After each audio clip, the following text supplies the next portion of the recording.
जय श्री कृष्ण। बंधुओं, श्री धाम वृंदावन के महत्व और उसके स्वरूप के वर्णन करने की क्षमता कलिकाल के मानवों में तो है ही नहीं। और यदि प्रभु मुझे क्षमा करें, अतिशोक्ति न हो, साक्षात ब्रह्मा जी भी अगर श्री धाम वृंदावन के स्वरूप और महत्व का वर्णन करना चाहें तो मैं समझता हूं कि उनके लिए भी बड़ा दुष्कर होगा, बड़ा कठिन होगा।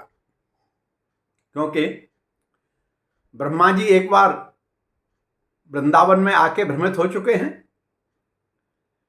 वो ना श्रीधाम वृंदावन के स्वरूप को पहचान पाए और ना ठाकुर जी के ही स्वरूप को पहचान पाए।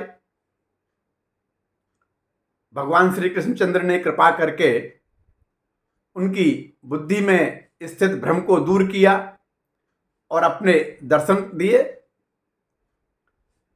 बंधुओं, वृंदावन कब किसके ऊपर कृपा कर दे कह नहीं सकते। यदि एक बार वृंदावन की कृपा हो जाए, यदि एक बार वृंदावन का वास मिल जाए, वृंदावन का आश्रय एक बार प्राप्त हो गया, तो ये निश्चय मानिए कि भक्ति माता स्वयं कृपा करेंगी। क्योंकि भक्ति माता तो श्रीधाम वृंदावन में नृत्य करती रहती हैं और नृत्य वहीं कर किया जाता है जहां बहुत प्रसन्नता होगी। जब व्यक्ति बहुत उल्लासित होगा, हर्षित होगा, तभी तो नृत्य करेगा। भक्ति माता वृंदावन में नृत्य करती रहती हैं। आज भी श्रीधाम वृंदावन का वही चिन्मय स्वरूप है। आज भी वृंदावन में वही दिव्यता है, वही भव्यता है। बस हमको उनके स्वरूप को पहचानना है। हमको अपनी बुद्धि नहीं लगानी। अरे देखिए, वृंदावन में कितनी गंदगी हो रही है, वृंदावन में कितनी भीड़ हो गई है। जो वृंदावन का महत्व है, वृंदावन का आकर्षण ऐसे ही नहीं है। ये जो जनता खिंच के आ रही है, तो कुछ तो रहस्य होगा हमारे श्रीधाम वृंदावन में, हमारे ठाकुर जी में। तो वृंदावन कब, कैसे, कहां, किसके ऊपर कृपा कर दे कह नहीं सकते। अब मैं एक आपको संत की माध्यम से, संत की कथा के माध्यम से, क्षमा करना, श्री वृंदावन के दिव्य स्वरूप का वर्णन करना चाहूंगा कि किस प्रकार श्रीधाम वृंदावन ने एक अद्वैतवादी भक्त के ऊपर कृपा करके भक्ति का प्रदान किया, भक्ति प्रदान की उनको। यदि आपका ब्रज का थोड़ा सा भी संबंध है, ब्रज से थोड़ा संबंध आपका रहा है, आप वृंदावन गए हैं या आपने अन्यत्र कहीं ब्रज की लीलाओं का अवलोकन किया है, रसास्वादन किया है रास लीलाओं का, तो आपको श्री नारायण स्वामी का नाम अवश्य याद होगा। रास की लीलाओं में जो पद गाए जाते हैं वो श्री नारायण स्वामी के हैं। श्री नारायण स्वामी भक्तों के सिरमौर हुए। पहले मैं उनके दो एक पदों को आपके सामने सुनाना चाहूंगा। आपको भी इस बात का एहसास हो जाएगा कि रास का क्या महत्व है, श्रीधाम वृंदावन में श्री कृष्णचंद्र आनंद कंद के किस स्वरूप का महत्व है। तो उनका एक पद है जिसमें ब्रजांगनाएं, गोपांगनाएं यशोदा मैया से उलाहना दे रही हैं। किस प्रकार कृष्ण उनको खिजाते हैं, उनको परेशान कर रहे हैं। तो एक ब्रज समूह, एक ब्रज गोपिकाएं समूह बना के नंदरानी के पास आती हैं और क्या कहती हैं कि ब्रज में कैसे बसे री माई, री मैया, हम ब्रज में कैसे वास करें ये बता। जहां नित्य प्रति उत्पात करत है, तेरो कुमर कन्हई। भौर ही में सोवत अंगना में, अचक ही जाय जगाई। और उठ रही सकी तो ये द्वार पे टेरत, कोई और लुगाई। मैं तो द्वार पे देख बे निकसी, को है कहां ते आई। पीछे ते इन घर भीतर सो, आसाकर तुरत लगाई।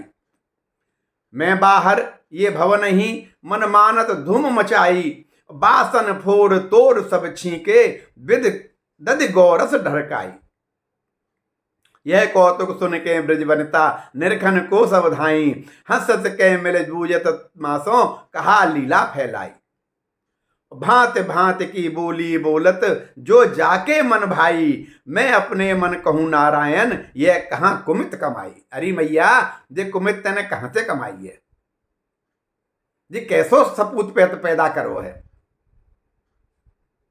एक सखी, वो तो इससे आगे भी निकल गई। उसने तो नंदरानी से कहा, मैया ऐसो लगे कि तैनी पट्टी पढ़ाई है जाए, तैनी चोरी करो सिखाए हो। सुनिए, यसुमती तेरी भली बने आई। पूत सपूत प्रकट भयो, जाको नित्य उठ करत कमाई। और भूषण चीर चुराए, हमारे मानत अधिक बढ़ाई। घर में लाए तो ही पहरावत, भलो कुंवर सुखदाई। और घाट बाट नित मांगत डोले, निज कुल रीत मिटाई। और नारायण सोई करे कौतुक, जो ते पट्टी पढ़ाई। तेने जो पट्टी पढ़ाई है, वही कौतुक करता है तेरा बेटा। ये सब तेरी पढ़ाई भैया। देख कैसी चोरी करे। अब तक तो माखन चोर तो, अब वस्त्र ने आभूषण ने चुरावे लगो। और चोरी करे तो भाई जाए कहां? तेरी यहां ला तो होगो। तेरी का ये तो चोरी करे वस्त्र आभूषण की, और कहां ले जाए? अब सखियों का उलाना सुन के मैया तो बेचारी चुप रह गई। लेकिन हमारे लाल जी वो कहां चुप बैठने वाले हैं। वो अपनी मैया को कहते हैं कि जननी तू इनकी मत माने, जावदे तू होवे रिस मुँह पे, सो यह कौतुक ठाने। धोके सो मोहे निकट बोल के, उर लगाए लियो याने। और जब ही अचक आगे पीछे ते, मुख चूमन कियो बाने। खंजर द्रग लोचन चपलासी, कबहू कुटिल सो भौताने। और नारायण जैसो वे आप हैं, तैसो ही और को जाने। अरे मैया, तू इन्हें सूदी मत समझियो, ये बड़ी कुटिल है। देख, एक दिन में जा रहो तो जाने जे ठाड़ी का है ना, जाने अपने दोनों हाथों में भींच के और मेरे गालन पे गुलचा मारे और इतने चुम्बन लिए कि कहा बताऊं मैं तो। ये जैसी है ना वैसी सबन को माने, तो इनकी बातों ने मत आइयो बिल्कुल। अब लाल जी की और बहुत सारी लीलाएं हैं पदों के माध्यम से, आपने रास में दर्शन करेंगे आप। तो मैं एक संत जिन्होंने साक्षात भगवान की कृपा प्राप्त करी, श्रीधाम वृंदावन की कृपा प्राप्त करी, उनके संबंध में निवेदन कर रहा था, जिन्होंने इन पदों का निर्माण किया है। आप क्या सोच रहे हैं कि वो कोई ब्रजवासी होंगे, ब्रज के अनुगत रहकर भजन शिक्षा ले रहे होंगे, कोई वैष्णव होंगे? नहीं,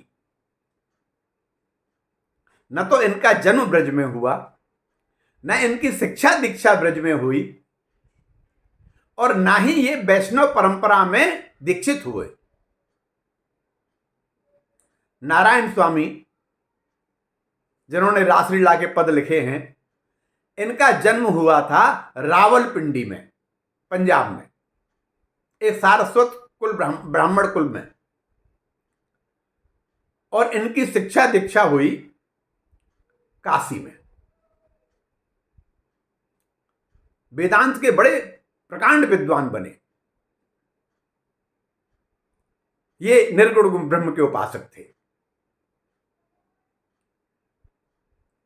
जब भक्ति माता कृपा करती हैं या श्रीधाम वृंदावन कृपा करते हैं, तो सारे बन के अपने आप बनने लगते हैं।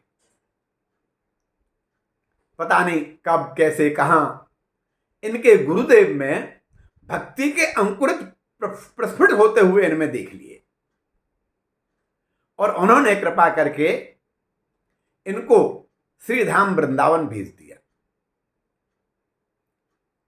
अब जब एक बार कोई वृंदावन आ जाए और वृंदावन के रंग में न रंगे, ऐसा है ना सके भैया। ये 1961 के आसपास वृंदावन में आए। अब वृंदावन में आने के बाद भिक्षावृत्ति करना इनको उचित नहीं लगा। इन्होंने सोचा मैं भीख नहीं मांगूंगा। फिर लाला बाबू के मंदिर में इन्होंने नौकरी करना प्रारंभ कर दिया। कुछ समय लाला बाबू के मंदिर में रहते, शेष समय जो बीत बचता उसमें रास के पद लिखते, रास लीला के जो स्वरूप होते थे उनको तैयार करते, उनको सिखाते, उनके श्रृंगार आदि की व्यवस्था करते और कभी कभी स्वयं भी ठाकुर जी के संग, किशोरी जी के संग भावावेश में आके नृत्य करते, अभिनय करते। ऐसा इनका स्वरूप है। इन्होंने अपने गुरु के बारे में क्या लिखा है कि बंदो श्री गुरु चरण कमलवर, जिनको न्याम सकल मंगल धन ध्यान धरत अच रहत न पल भर, परम उदार सार निगमागम भक्ति ज्ञान की खान मनोहर, और नारायण मोहि दीन जान की दियो वृंदावन कहकर। मैं अपने गुरुदेव की बार बार बलिहारी जाता हूं। किस प्रकार से मैं उनका आभार प्रकट करूं। कृपा करके उन्होंने श्रीधाम वृंदावन देकर मेरे ऊपर बड़ा अनुग्रह किया, बड़ी कृपा की है। और वृंदावन आने के बाद क्या स्वरूप हो गया इनका, ये शिक्षा दे रहे हैं दूसरों को। जो अद्वैतवादी हैं, जो निर्गुण के उपासक हैं, उनके लिए क्या बोल रहे हैं कि चाहे तू योग कर ब्रकुटी मत ध्यान धर, चाहे नाम रूप मिथ्या जान के निहार ले, और निर्गुण निर्भय निराकार ज्योति व्याप रहो, ऐसो तत्व ज्ञान निज मन में तू धार ले, और नारायण अपने को आप ही बखान कर, मोते वह भिन्न नहीं या विध पुकार ले, जोलो तो नंद कुमार नहीं दृष्टि पर, तोलो तू भय भले बैठ के ब्रह्म को निहार ले। भैया जब तक नंदलाला की कृपा नहीं हो रही है, जब तक नंदलाल के नैनन से तेरे नैन नहीं मिल रहे हैं, तब तक तू भड़ोगी निर्गुण की साधना कर ले, नारायण की सर कर ले, तेरी इच्छा है। पर जादिन श्री लाल जी ने कृपा कर दी, जिस दिन उन्होंने अपना तुझे दास बना लिया, उस दिन ये सब भूल जाएगा। ये सारी तेरी जो ज्ञान गर्भित जो वाणी है सब छिन्न भिन्न हो जाएगी, क्योंकि इन्होंने स्वयं इस बात को स्वीकार किया। इन्होंने देखा कि किस प्रकार में एक वेदांती ब्राह्मण और वृंदावन में आके भक्ति रस की साधना करने लगा, भक्ति का उपासक बन गया। भक्ति माता ने कृपा करी। और इनके ऊपर नहीं, और घटना सुनिए, बड़ी अद्वितीय, बड़ी बढ़िया घटना इस संबंधित। ये जब वृंदावन में रह रहे थे तो अधिकांश समय इनका रास लीलाओं के पद लिखने में, जो रास के स्वरूप है उनको अभ्यास कराने में, उनको तैयार करने में, साज श्रृंगार करने में ही समय बीतता था। एक दिन इनके बचपन के एक परम मित्र वृंदावन आए। पता पूछते पूछते पूछते पूछते श्री नारायण स्वामी के पास आए। बड़े उच्च पद पर आसीन थे उस समय। नारायण स्वामी ने अपने सखा को देखकर बड़ी प्रसन्नता हुई, बड़ी आप भगत की उनकी। दोनों मित्र बड़े प्रसन्न हुए। श्री नारायण स्वामी श्री वृंदावन धाम के महिमा का वर्णन करने लगे अपने मित्र से। उनके जो मित्र थे उनका भाव भक्ति में बिल्कुल नहीं था, वे पक्के वेदांती थे। उनको इसमें बिल्कुल भी रस नहीं आया। दोनों मित्र बात कर रहे थे, रात का समय हो गया।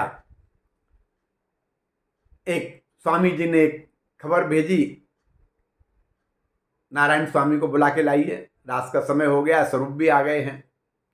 सेवक ने आके विनती की, स्वामी जी रात का समय हो गया है और स्वरूप भी आ गए हैं, अब आप विलंब मत करो। नारायण स्वामी ने अपने मित्र को देखा, मित्र ने नारायण स्वामी को देखा। मित्र ने कहा, ये क्या है भाई, ये क्या आपको हो क्या गया है? आप वेदांती हैं, आपके संग, आपके लिए रास में अभिनय करना, छोकरों के संग नाचना कूदना शोभा नहीं देता। ये आपके विरुद्ध जा रहा है, आप अपने आप को संभालिए। नारायण स्वामी ने कानों पे हाथ रखे, राम राम, ऐसा मत बोलो भैया, ऐसा मत बोलो। देखो, ये कोई साधारण स्वरूप नहीं है।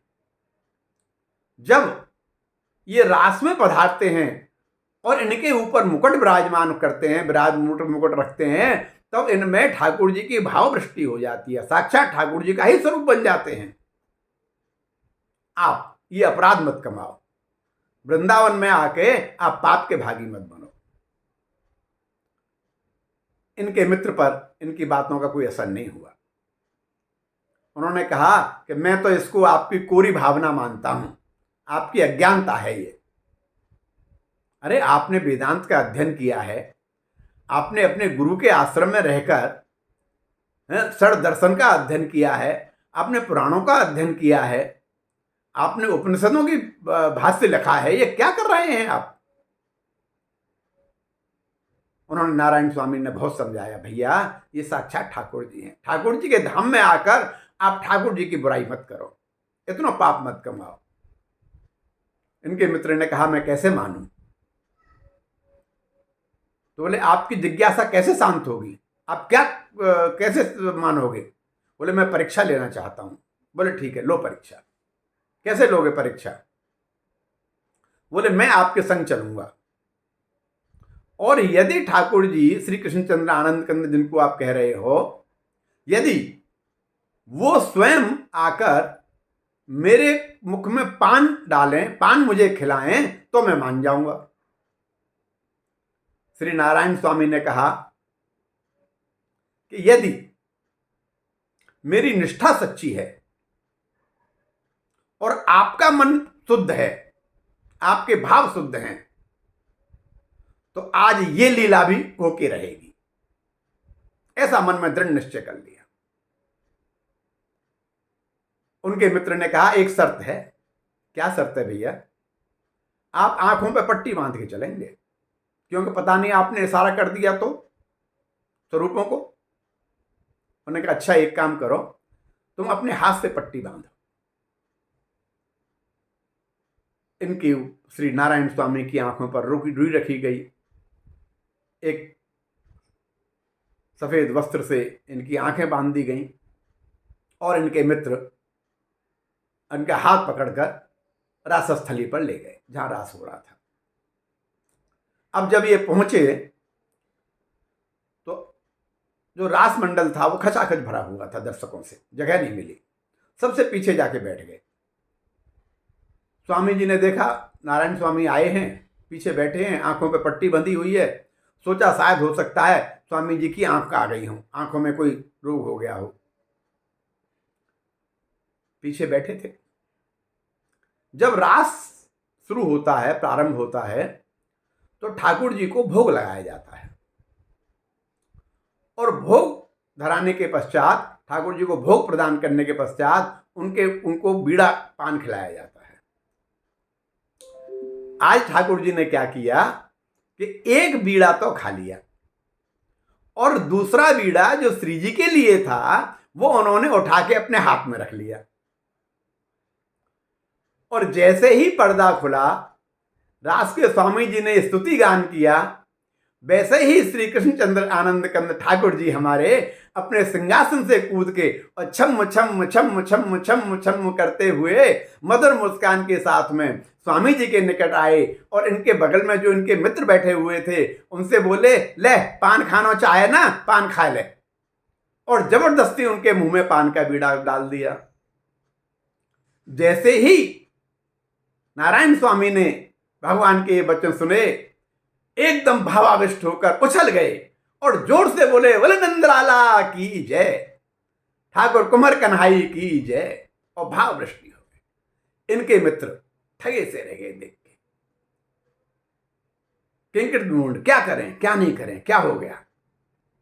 अब तो उनके अंदर भी ऐसा भाव प्रविष्ट हुआ और उन्होंने ठाकुर जी के चरण पकड़ लिए और रो रो के अपने अपराध की क्षमा मांगी। हे प्रभु, मैं बड़ा पापी हूं, मैंने बड़ा अपराध किया है। मैंने अपने मित्र की बात की अवहेलना की, उनकी अवज्ञा की। मैं आपका अपराधी हूं, वृंदावन धाम का अपराधी हूं। अपने मित्र से बार बार क्षमा मांगी। और जब श्री धाम वृंदावन ने कृपा करी, भक्ति माता ने कृपा करी, तो उनके मन का मैल जाता रहा और जितना भी निर्गुण ज्ञान था उद्धव जी की तरह तिरोहित हो गया वृंदावन में। और भक्ति माता ने साक्षात कृपा करी। उन्होंने अपने मित्र श्री नारायण स्वामी जी से ही शिक्षा ली और उसके बाद में उन्हीं से दीक्षा ली, उनके शिष्य बने। तो आप देखिए कि नारायण स्वामी के ऊपर तो उनके गुरुदेव ने कृपा की थी, उनको श्रीधाम वृंदावन प्रदान की, वृंदावन भेजा उनको। और ये अपने मित्र से मिलने के लिए आए, मन में कोई भक्ति भाव नहीं था, निर्गुण निराकार के उपासक ऐसे ज्ञानी जन जब वृंदावन एक बार आए, अपने मित्र का आश्रय लिया, अपने मित्र के साथ सत्संग किया, ठाकुर जी की नाम वृंदावन के नाम रूपों की जब महिमा सुनी, तो भले ही किसी रूप में हो, भक्ति माता ने कृपा तो करी। उसके बाद में वृंदावन में ऐसे समाहित हुए कि फिर वृंदावन छोड़कर कहीं नहीं गए। श्री नारायण स्वामी अवश्य वृद्धावस्था में श्री गिरिराज जी चले गए, पर इनके जो मित्र थे वो श्रीधाम वृंदावन की शरण में बने रहे और बस यही प्रार्थना करते रहे, हे प्रभु श्रीधाम वृंदावन न छूटे। धन्य है ऐसे भक्त को, ऐसे हमारे ठाकुर जी को और श्रीधाम वृंदावन को। श्रीधाम वृंदावन में अगर एक बार आप शरण ले लें तो ये मान के चलिए कि आपसे बड़ा बड़भागी कोई नहीं है। बस श्रीधाम वृंदावन में रहकर अपनी दोष दृष्टि से बचे रहिए। ये मत देखिए कि वृंदावन में इतनी भीड़ हो रही है, वृंदावन में इतनी गंदगी है। वृंदावन में आज भी वही चिन्मयता है, वही दिव्यता है, वही भव्यता है। श्रीधाम वृंदावन के स्वरूप को पहचानिए, श्रीधाम वृंदावन में आश्रय लीजिए, वृंदावन की रज को प्रणाम कीजिए। वृंदावन की भूमि कण कण में चिन्मय स्वरूप बसा हुआ है। इनमें जो रज है, ये रज कोई साधारण रज नहीं है। जिनको कहीं स्थान नहीं मिला ऋषि गणों को, देवी देवताओं को, वो इस रज में आके अपने धूलि के कण बने हैं। ये साधारण कोई भूमि नहीं है, दिव्य भूमि है और दिव्य भूमि की दिव्य रज है। रज को प्रणाम करो, रस रानी को प्रणाम करो, राधा रानी को प्रणाम करो और जब सबकी कृपा हो जाएगी तो श्रीधाम वृंदावन की प्राप्ति हो जाएगी। बोले जय जय श्री राधे, जय जय श्री कृष्ण।